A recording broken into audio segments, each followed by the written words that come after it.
거래가 성사가 돼가지고 여기서 매도인이 그냥 취소하게 되면 되면 2천만 원 배액 배상만 하면 되는 줄 알았는데 가계약금의 2배. 예, 그럼 4천만 4천만 원 원 배상하면 되는 거잖아요. 되는 줄 알고 끝나는 사람들이 많아요. 그런데 예, 근데 아니에요? 아닙니다. 그럼요. 예.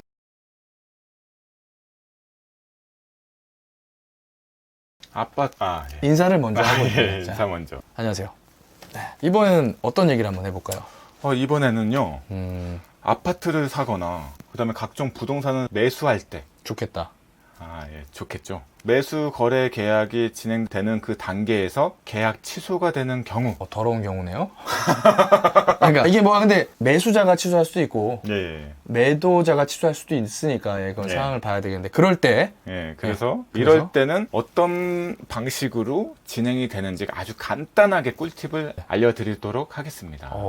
그게 뭐 이제 통상적인 거나 아니면 뭐 법률적인 거나 이런 게 있을 거 아니에요. 근데 네, 예. 그런 모든 경험을 수도 네. 없이 지금도 하고 계시잖아요. 예. 그러니까 정말 진정한 꿀팁이 될 수 있습니다, 여러분. 네. 뭐 네이버에서 검색하고 이거는 책임질 수 없는 답변이고 예. 이렇게 부동산 전문가로서 다년간 활동하고 계시고 지금도 뭐 클래스도 진행하시면서 네. 지금도 계속해서 계약하시는 이런 분들의 답변 귀담아 들으시기 바랍니다. 자, 그래서 말씀해 주시죠. 계약 취소가 종종 발생이 됩니다. 뭐 매도인이 취소하는 경우, 특히 어떤 경우죠?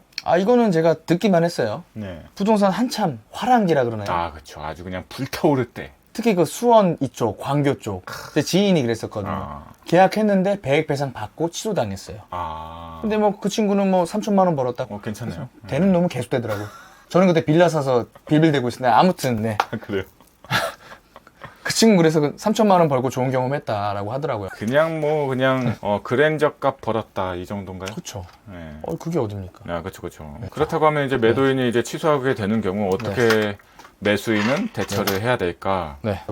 첫 번째, 매도인이 계약을 취소했을 때 어떻게 될까요? 배액 배상 받는 거 아닌가요? 맞습니다. 간단하게 말씀드리면은 매도인의 개인 사정에 의해서 어찌됐든 일방적으로 매수인한테 그 계약 취소를 통보하거나 그렇게 하고 싶을 때 가격적인 부분이나 개인적인 사정이 있어서 그러면 간단하게 그냥 배액 배상입니다. 자기가 받은 금액 있잖아요.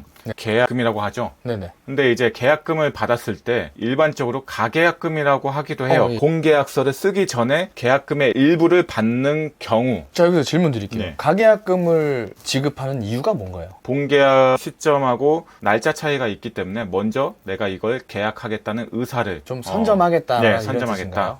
계약 의사가 있으니 이걸 내가 계약하겠다. 얼마에 어떻게 어떠한 내용으로 계약하겠다라는 의미로 계약금의 일부를 지급을 먼저 하는 겁니다. 근데 이제 이걸 통상적으로 가계약금, 뭐 계약금의 가짜라고 하는데 그냥 가계약금이라고 하는데요. 사실 정확한 용어는 계약금의 일부가 들어갔고 그걸 계약의 성사라고 볼 수가 있습니다. 계약이 성사가 되려면 근데 또 서로 주고받는 게 뭐가 있냐면 문자로 주고받는 내용이 있어요. 그 내역의 증빙이. 네, 일반적으로 부동산에서 중개로 매도인과 매수인한테 각각 문자를 그 계약의 내용을 정확하게 확정지어서 서로 보내줍니다. 예를 들어서 5억짜리 아파트를 계약했을 때 계약금의 10% 5천만 원이죠. 그럼 본계약할 때 5천만 원이 들어가야 되는데 본계약 전에 가계약금, 계약금의 일부라고 해서 한 500만 원 내지 1,000만 원. 또 계약금의 또 10% 정도로. 예. 아니면은 좀 많게는 1,000만 원, 2,000만 원. 어쨌든 계약금 10%의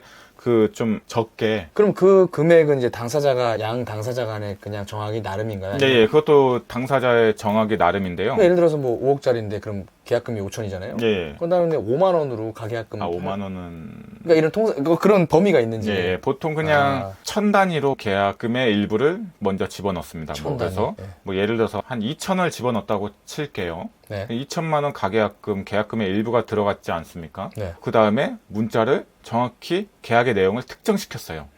계약 날짜, 계약서 작성 날짜, 또 이거는 매매 가격 얼마, 그 다음에 매도인, 매수인 누구누구, 그 다음에 부동산의 목적물 위치, 이런 계약 내용을 정확히 확정짓고 문자를 주고받았어요. 그러면 계약이 성사가 된 거예요. 금액은 계약금만큼 들어가지 않았다고 하더라도 계약금의 일부, 가계약금이 들어갔더라도 필수적인 요소들이 모두 양 당사자 간에 공유가 됐고 승낙이 됐기 때문에 거래가 성사된 것으로 본다. 네, 그래서 거래가 성사가 돼가지고 여기서 매도인이 그냥 취소하게 되면 되면 2천만 원 배액 배상만 하면 되는 줄 알았는데 가계약금의 2배. 그럼 4천만 원 배상하면 되는 거잖아요. 되는 줄 알고 끝나는 사람들이 많아요. 그런데 예. 아니에요? 아닙니다. 그럼요. 아까 그 계약 조건들을 다 문자로 특정시켰기 때문에 계약금 5천만 원으로 계약이 성사가 된 거예요. 그래서 먼저 계약금의 일부 2천만 원만 먼저 받은 것 뿐이고 배액 배상의 그 기준은 계약이 확정된 그 계약금의 5천만 원. 1억. 그러면 이제 배액 배상이 1억. 을 해드려야 되는 거죠. 법적으로도. 예, 맞습니다. 그래서 이걸 모르시고 그냥 이제 매수인도 그냥 잠깐만. 4천만 원 받는 경우도 있고요. 500만 원, 1000만 원 입금해가지고 500의 배액 배상, 막 1000만 원 배액 배상 이렇게 받는 경우가 있는데 이건 소송으로 진행하게 되면 본 계약의 5천만 원에 대한 배액 배상을 다 받을 수가 있습니다. 그래서 이게 그러니까 뭐 받을 수 있는 경우, 받을 수 없는 경우 이런 게 아니고 그냥 뭐 확실하게 받을 수 있는 거네요. 소송만 진행만 되면. 그리고 여기서 이제 세금도 내야 되는 부분도 세금은 이제 소득세, 종합소득세 중에 일부로 판단이 돼서 거기에 이제 소속이 돼서 22%를 징수를 하게 됩니다. 그래서 그 부분만 알고 계시면 되고요. 가장 중요한 것은 본 계약의 금을 기준 삼아서 배액 배상이 된다는 거. 그러면은 이제 반대로 매수인이 이제 취소를 했다. 두 번째. 자, 두 번째. 매수인이 취소를 한 경우. 네. 계약금의 일부를 입금시키고 나서 매수인의 뭐 여러 가지 사정이 있겠죠. 만약에 취소하게 되는 경우.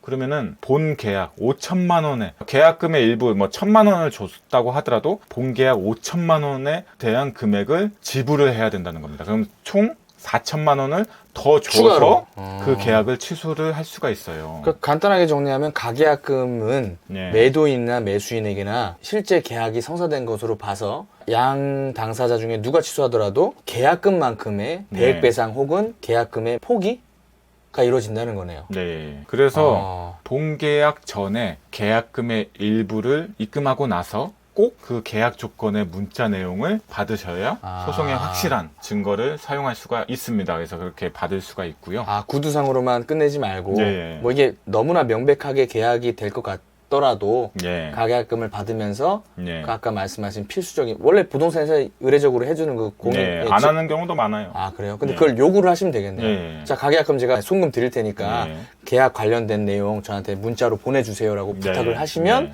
추후에 심지어 소송으로 가게 된다고 할 때 좀 더 확실하게 보장을 받을 수 있겠네요. 저도 그렇게 해가지고 이제 몇 번을 계약 취소를 받은 적이 있습니다. 그러니까 매도인 쪽에서 제가 이제 매수자 입장에서 많이 있었는데 매도자 쪽에서 이렇게 좀 아주 가끔 취소한 경우가 있어가지고 몇 번 이렇게 받은 적이 있습니다. 많이 버셨겠네요. 세금 다 내셨어요? 세금은 다 냈고요. 중요한 팁은 문자로 그 내용을 확실하게 받으셔라. 근데 그러면 제가 기억나는 케이스가 전세 계약일 때 전세 계약도 어떻게 보면은 계약금이 10%인 거잖아요. 전세 계약도 마찬가지죠. 가계약금 20만 원, 30만 원 받았다가 세입자니까 매수인의 입장인 거겠죠. 근데 그냥 부동산 중개인이 30만 원 더 보내드리라고 했으니까. 근데 이게 사실은 제가 만약에 법적으로 문자를 다 공증을 다 받아놨고 권리 행사를 했다면 그때 오피스텔 2억에 나가려고 했었거든요. 그럼 저는 2천만 원을 받아낼 수도 있었겠네요. 그렇죠. 근데 또 하나 꿀팁이라고 치면은 이제 계약금의 일부 뭐 30만 원이든 50만 원 극히 적은 금액을 계약금의 일부로 입금하고 그 문자 내용에 뭐 예를 들어서 특약 조건 매수인이나 뭐 들어오는 세입자가 뭐 대출이 안 되는 경우 아니면 계약이 어찌됐든 개인 사정에 의해서 변심도 포함 뭐 그런 사유에 의해서 취소될 경우 뭐 이걸로 한다. 가계약금에 뭐 계약금 배액 일부로 배상으로 한다. 뭐 이렇게 특약으로 조건이 특정되면은 그게 또 우선되기 때문에 그렇구나. 그게 또 서로 간의 양방 간에 또 자유계약으로 이제 합의를 그렇게 본 거기 때문에 그게 이제 우선됩니다. 그래서 그렇게 쓴 경우는 그렇게 되는데 그런 조건이 없는데도 불구하고 그렇게 진행이 됐다 그러면은 이제 그 본 계약의 계약금을 배액 배상 혹은 포기해야 되는 그걸 요구할 수 있죠. 그럼 30만 원 받았다고 하더라도 1970만 원을 요구할 수 있는 거죠. 계약금. 지금 늦었죠? 지금 소송해도 괜찮습니다. 한번 저 진행하겠습니다. 문자 다 남아 있어요. 그래요? 근데 이제 또 상당한 기간이 지나게 되면 그때 바로 뭔가 이제 그렇게 하겠다 그런 의사 표현을 하지 않고 그냥 했었으면 여러분 모르면 이렇게 돼요.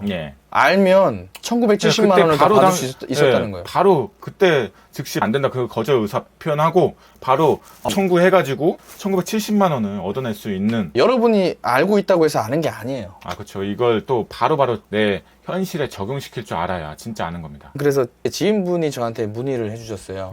그분은 어땠냐면 계약이 파기된 건 아닌데 뭐 예를 들어서 뭐 금요일 저녁 7시에 계약하기로 했어요. 네. 계약서를 쓰기로 했어요. 네. 근데 그 당일날 갑자기 뭐 30분 1시간 남겨놓고 매도인이 이거 미뤄야겠다 이렇게 된 거예요. 계약을 파기하는 건 아닌데 그래서 이 형님이 그러니까 제 지인이 짜증은 났죠. 짜증은 났는데 그래 그러고 약속을 다른 날짜로 잡았단 말이에요. 네. 이게 만약에 그 매수인이 약속된 일시에 나오지 않으면 아까 말씀하신 것처럼 매도인의 계약 파기로서 배액배상인가요? 받을 수 있는 상황이라면서요. 예. 계약서 작성 날짜가 굉장히 중요한 요소이기 때문에 그거를 함부로 또 바꿀 수가 없는 거예요. 왜냐면 매매가액이 특정됐어요. 예를 들어서 5억에. 근데 이제 계약서 당일날 나 5억 말고 4억 5천 해달라. 당일날. 예, 그 뭐 말이 됩니까? 맞아야죠. 이미 이제 계약금의 일부가 들어간 상태에서 그러니까 계약 성사가 됐죠. 예. 그런 것처럼. 예, 그것처럼 부동산의 목적물 또 계약서 작성 날짜, 다 받았다고 하잖아요. 매매가액 이런 것들이 굉장히 계약서의 중요한 요소인데 이거를 함부로 바꿀 수가 없는 거예요. 그 상대방한테 적극적인 그런 협의 요청, 변경 요청 이게 서로 합의가 돼야 됩니다. 그러니까 수락을 해줘야 되는 거죠. 예, 수락을 해줘야 되지. 수락해주지 않으면 이제 그러면 이게 계약이 취소가 될 수도 있습니다. 이게. 그 날짜에 등장하지 않았기 때문에 그럼 당신 계약 파기야. 배액배상해 해줘야 된다는 거잖아요. 그렇죠. 적극적인 협의 요청이 없었으면 바로 계약이 취소된 걸로 간주가 돼서 배액배상 요구할 수 있습니다. 근데 이제 그런 사정이 발생이 되면 보통 부동산에서 적극적으로 이제 서로 합의가 되게끔 중개를 하기 때문에 그렇죠. 그런 이제 큰 문제는 없는데 그걸 빌미 삼아서 계속 딜레이 시키고 하게 되면 그건 이제 매수인 쪽에서 적절하게 이제 커트를 시키고 계약 취소를 또 진행할 수가 있습니다. 그래서 그런 부분도 꼭 염두에 두시고요. 그래서 막 끌려다니지 마시고요. 그렇죠. 권리를 알고 행사하지 않는 것과 몰라서 행사하지 못하는 건 천지 차이잖아요. 그리고 또 뭐 계약금의 일부는 입금하고 나서 24시간 내에 돌려받을 수 있다. 이건 처음 듣는데요. 24시간 내에 취소할 수 있다. 이렇게 보통 잘못 알고 계시는 분들이 많다는 거예요. 잘못 알고. 아니구나. 아니에요. 깜짝이야. 그러니까 이게 잘못 알고 정말로 나 입금한 지 지금 뭐 한 10시간밖에 안 됐으니까 계약금 5천만 원 돌려달라. 안 그러면 소송 걸겠다. 걸어봤자 뭐 패소죠. 명백한 패소입니다. 이렇게 알고 잘못 알고 계시는 어르신분들이 많습니다. 뭐 예전에 그냥 뭐 법이 이렇게 그냥 대충 그냥 사람들 입김이 좀 파워가 셀 때는 그냥 막 이렇게 실수도 할 수 있는 거지 이러면서 이제 좀 이렇게 된 적이 있다 보니까 이게 좀 잘못된 정보가 이렇게 또 된 경우도 많은데 이렇게 돼서 진짜로 저도 취소할 때 하루 안 됐으니까 그냥 봐줘 이렇게 그냥 좀 돈 좀 돌려줘 직접 들어봤어요. 근데 돌려주셨잖아요. 저는 웬만큼 그냥 돌려드리기도 합니다. 알고 행사를 안 하는 것 뿐이고. 어쨌든 그 법의 기준을 정확히 알고 진행하셨으면 좋겠습니다. 가계약금 자체로도 고온계약이 성사된 것으로 간주된다는 거.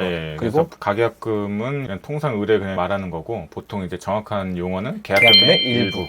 용어 정리까지 이렇게 완벽하게. 앞으로 뭐 계약을 앞두고 계신 분이나 아니면 지금 약간 엉켜 있는 상황이면 많은 도움이 되셨으면 합니다. 그런 계약 취소 관련돼서도 문제가 생기시면 저한테 이제 상담 요청하시면 제가 또 잘 알려드리겠습니다. 이렇게 친절한 사람이 있나요? 이거를 제가 작년에 전세 계약할 때는 제가 안 여쭤봤죠? 그러니까 물어보지. 하나부터 열까지 다 물어보면 제가 또 다 알려드릴 텐데 왜 안 물어봤지? 바쁘시니까 못 물어봤죠. 그때 또 전세 대란이었잖아요. 그렇죠. 아무튼 오늘 계약금 관련해서 라온님이 실전적인 지식, 여러분들이 놓칠 수 있는 디테일한 부분까지 그리고 대응 요령까지 용어 정리까지 해드리는 시간이었습니다. 뭐 부동산에 문제가 생기거나 뭐 부동산에 모르는 거 있으면은 뭐 아파트든 뭐 꼬마 빌딩이든 상가든 통건물이든 뭐든 간에 그냥 다 물어보세요. 일이 많아지겠네요. 여기까지 여기까지 하겠습니다. 알겠습니다. 감사합니다. 감사합니다.